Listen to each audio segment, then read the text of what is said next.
Kung hindi ka pa nahuli, hindi ka mag-apologize. Usapang public service po. Kaya po ba ninyo ito o hindi? Ang problema lahat gusto humawak ng pera nung panahon na yon. That's why ito po ang inaabot namin ngayon. Kami sa hanay ng tricycle ang nawalan. Isipin nyo, milyon ng tricycle ang nailabas nyo Ang lang libo. nakikita ko po dito, may mga kasamahan po tayo sa public service, public servants daw. Pero wala pong dedikasyon. Do you have regular employees? LG, answer the question. Kaya sa tagal, alam mo, tama naman eh. Wala, inaartihan mo lang ako. Sinabi mo rin sa akin to nung 3 taon na nakararaan. Eh. Wala ito, hindi totoo ito. Eh. Parang doktor, Mr. Chair. Pag sinot mo sa kilikili niya, pagka naging green, pwede to. Pagka red, wala to. Para mabilis. Bilis siguro eh. Pagka walang ganun, sayang yung program. Maganda yung program because it helps. After 6 months, Mr. Chair, sabi nga ni... Yun ba yung nagsabi sa atin? Alin mo pa yung damo kanya, patay na yung kabayo. Di ba? Kailangan mabilis kasi. Kailangan efficient. Thank you, Mr. Chair. Kuleta, yung sagot mo raw, hindi appropriate sa katanungan ko eh. So, will you please answer my question straight? Eh, kasi ang nagsasuffer yung dapat beneficiaries dito eh. DILG, what is your commitment? To fast track po yung disbursement. Matanong kita, DILG. Nagsasubmit ba yung LGU ng mga listahan nila ng mga tricycle drivers pag ni-request ninyo? Yes po, Your Honor. Yes. Yes po. So, what takes you so long to process it? Number one po, Your Honor, is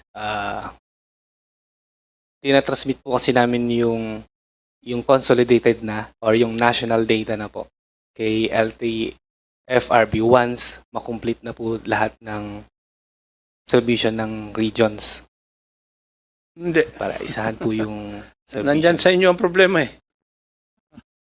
The way I look at it, iho. In the next budget hearing, paupuin ko yung secretary mo doon at ako magtatanong mismo tungkol dito. Kasi yung sagot mo sa akin, hindi ako kontento. Ano? Sabi mo, nagsasubmit yung mga LGUs na mga listahan nila na mga driver operators nila, di ba? Sinagot mo ako, tama, di ba? Now, are they submitting it on time?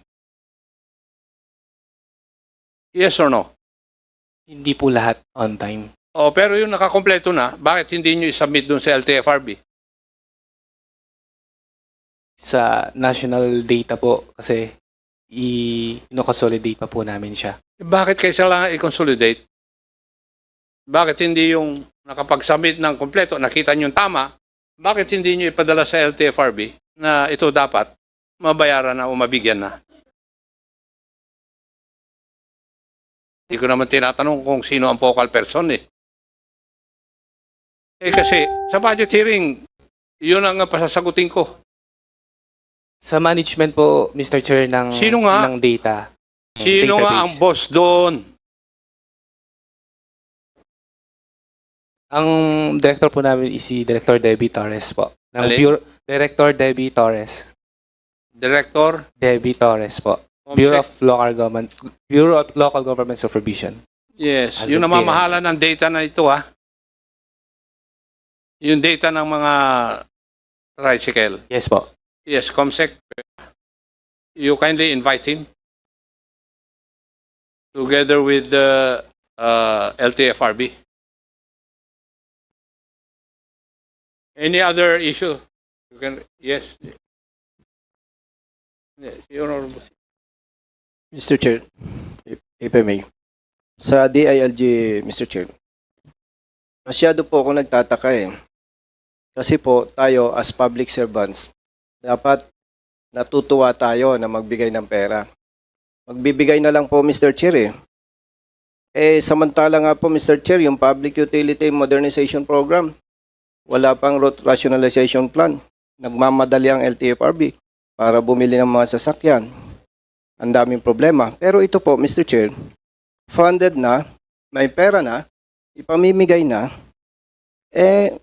Parang hindi natin makuha, Mr. Chair, yung problema. Mr. Chair, sa DILG, usapang public service po, kaya po ba ninyo ito o hindi?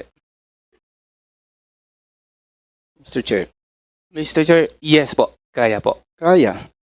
Kaya po ba ninyo ang mga local government units o hindi? Yes po. Kaya po, Mr. Chair. So kung kaya po ninyo, bakit po tayo nahihirapan?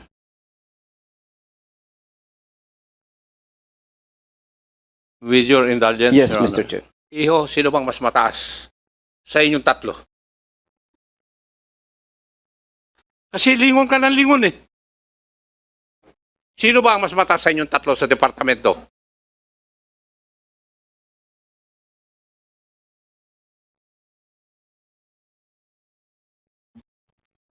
Good afternoon po, Mr. Chair. My apologies po, but Kung hindi ka pa nahuli, hindi ka mag-apologize. yes po, with regard po kasi sa fuel subsidy, ang Bureau of Local Government Supervision po talaga ang nag-handle po nito. So we're here to support po the BLGS regarding po dito sa matter po na to, sir. Your Honor.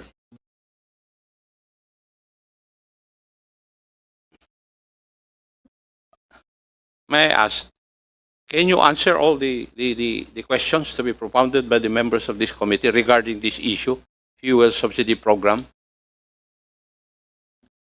Sir, personally po, I can't answer the... You cannot. Yes, sir. This is not, that is why Mr. Caminide is present here, sir. Kaya pala nagtatanungan kayong tatlo tuwing may tatanong na hindi alam. Comsec, Director Deputy Torres confirmed her attendance today, right? Could you please issue a show cause order? Why she did not come to attend this hearing? Yes, sir. So you tell your boss. Yes, Your Honor. Yes. So we will no longer ask any question. Kasi hindi naman daw nila alam masasagot eh. Yes, Mr. Chair. Parang nasasayang po ang oras natin lahat dito. Pangiti-ngiti lang po yung representative from DILG.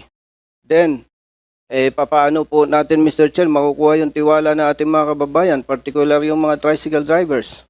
Ibibigay na lang po yung pera, hindi pa magawa. So, maybe, Mr. Chair, pasensya po kung mali ako. Ang nakikita ko po dito, may mga kasamahan po tayo sa public service, public servants daw, pero wala pong dedikasyon eh. I think, ang dali ng trabaho na to eh. Madaling mamigay ng pera, especially kung hindi iyo. So, yun po, Mr. Chair, tama po kayo. We are wasting our time na yun dapat sasagot, hindi makasagot. Nadadamay pa yung LTFRB. Yun lamang po, Mr. Chair. Thank you. Paano ang basehan ng LTFRB na may incorrect details? May master list ba sila? Yes, yung master list po na nasa amin sa DILG is tinatransmit na po namin siya directly to LTFRB. Hindi, kasi sinabi mo kanina na yung LTFRB ang nagsasabi sa inyo na may incorrect doon sa submission ninyo. Tama? Did I hear you right? Yes. Yes. Now, LTFRB, anong basehan ninyo na may mali yung pinorward ng DILG sa inyo?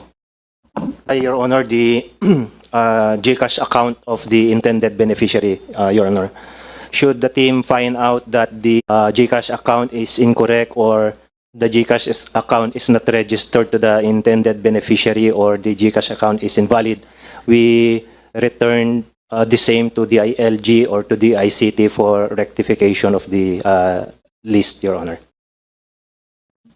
When this is happening, nagkakaroon ng defect doon sa payment portals, hindi ba kayo magre-result sa other payment schemes? Yes, Your Honor. That's why the DILG has provided two remarks. One is payment through e-wallet, or two, payment through over-the-counter, Your Honor. However, counter remark, it is required based on their submission that the LBP servicing branch should be indicated so that the same would be credited to the account of the intended beneficiary and for Land Bank to properly distribute the payout, Your Honor. Mr. Lim? Mr. Chair, alam nyo, ito pong RA 11518 na to, nagsimula po ito nung sinabi ko na po may problema. Hindi ko sinisisi kayo ngayon nandyan kasi ang Tugadi administration to eh. Nung tayo ay nag-pandemic, ginawa natin yung batas na makapagbigay ng subsidiya. Ang sinasabi namin, ako as tricycle president sa buong Pilipinas, alam ko yung sinasabi ko na baka pwede ibigay na lang diretso sa DILG at saka sa DICT ang pondo. Bago kukunin ninyo kasi ayaw ibig gusto sa inyo lahat that time eh. Ngayon, kayo ngayon ang nagbubuno, kayo ngayon ang sumalo ng problema. Yung po ang totoong nangyari nito. Sinabi na namin, ang tricycle kami ang nakakaalam dahil wala naman sa inyo ang franchise. Ang sabi namin, Mr. Chair, pagpasak po sa DILG papasa na lang sa mayor yung listahan ng mga tricycle na may franchise sa local government, yun nila ibibigay sa DILG, then DILG i-release niyo yung pondo. Ang problema lahat, gusto humawak ng pera nung panahon na yon. That's why ito po ang inaabot namin ngayon. Kami sa hanay ng tricycle ang nawalan. Isipin nyo, milyon ng tricycle ang nailabas nyo lang 1,000. 1,000 na nga lang, ipinaasa nyo kami ng 3,500, kalahati, naging 1,000 na lang, hindi pa namin natanggap. Mismo ang chairman ng committee, walang natanggap ang Antipolo. Ang DBM mismo, ang humaba ang proseso, hindi nyo naman kayang kontrolin. Dapat sa local na ibinigay yung pera, let the local government release the money sa amin diretso. 1,000 lang naman yan eh. Sorry. Pero talagang bilang na bilang ang nakatanggap.